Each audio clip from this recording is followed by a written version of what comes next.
Something big just changed in the world of online shopping. It has everything to do with a rule that's been around for years and has now just vanished. Okay, let's get right into it.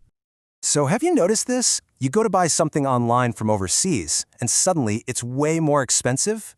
Or maybe your package just seems stuck somewhere and hasn't even shipped yet. You're definitely not the only one. And the reason why is a major policy change that's causing a whole lot of chaos. The simple answer is that a loophole, a rule that, let's be honest, millions of us took for granted every time we hit buy now on an international site, is officially closed. For a long time, it was simple, right? You could buy all sorts of stuff from other countries and it would just show up at your door. No extra taxes, no crazy customs forms. Well, as of Friday, August 29, 2025, that's over. So what exactly was this magic rule? It all boils down to two words: de minimis.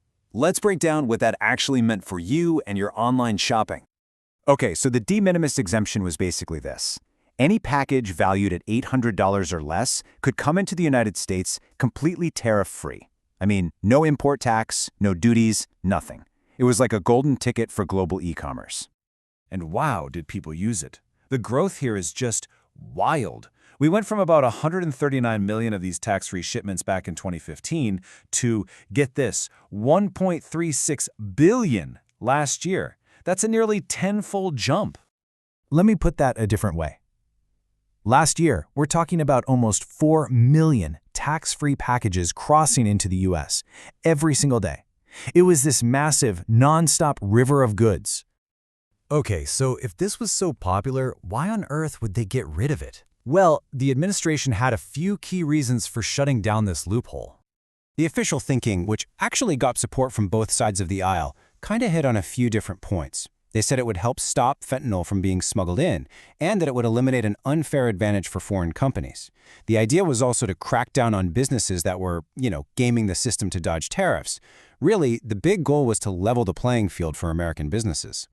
And they weren't shy about the economic benefits they expected. Here's a quote from Peter Navarro, the senior counselor for trade. He said, ending the loophole would add up to $10 billion a year in tariff revenues to our treasury, create thousands of jobs, and defend against billions of dollars more lost in counterfeiting. And look, this isn't just some theory. The rule change actually hit shipments from China and Hong Kong back in May. And since then, the U.S. has already collected $492 million in new taxes, money from packages that would have been totally tax-free before. All right, so the government's happy, the money's coming in.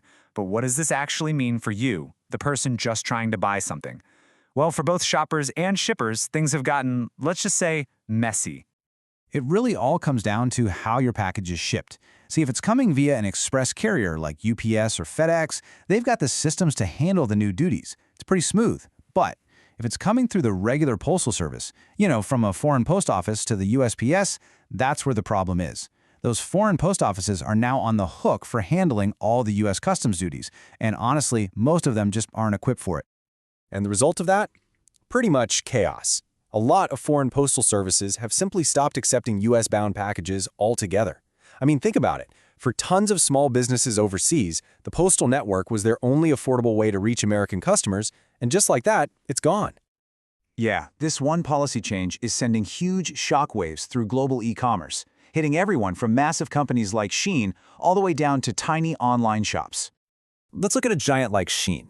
When the tariffs hit their goods from China, something interesting happened. In July, Americans actually bought 12% fewer items from them compared to last year. But, and this is the kicker, the total amount of money spent on Shein went up by 23%. So what does that tell you? They basically just raised their prices to cover the new taxes, and a lot of people just paid more. But that's a move a giant company can make. It's a whole different story for the small international businesses who built their brand on having U.S. customers. For them, the challenge is way, way bigger. In this quote, man, it just hits you. It's from Stephanie Arp, who co-owns a yarn store up in Montreal. She says, you don't know what you've got till it's gone. Her shop, Espace Tricot, has had to completely stop shipping to the U.S. Why? Because Canada Post can't deal with the new tariff system, and using a carrier like FedEx is just way too expensive. Just like that, their American customer base, gone. So after all this, is anything still exempt? Well, not much. The rules don't apply to regular letters, without any merchandise inside, and you can still get a genuine gift from someone overseas if it's valued at $100 or less. But for just regular online shopping? Nope, those broad exemptions are a thing of the past. And all of this really leaves us with one massive question, doesn't it? For so long, the internet has felt like this wide-open, super cheap, global marketplace. Now that the de minimis loophole is closed, you have to ask, is that era of online shopping over for good?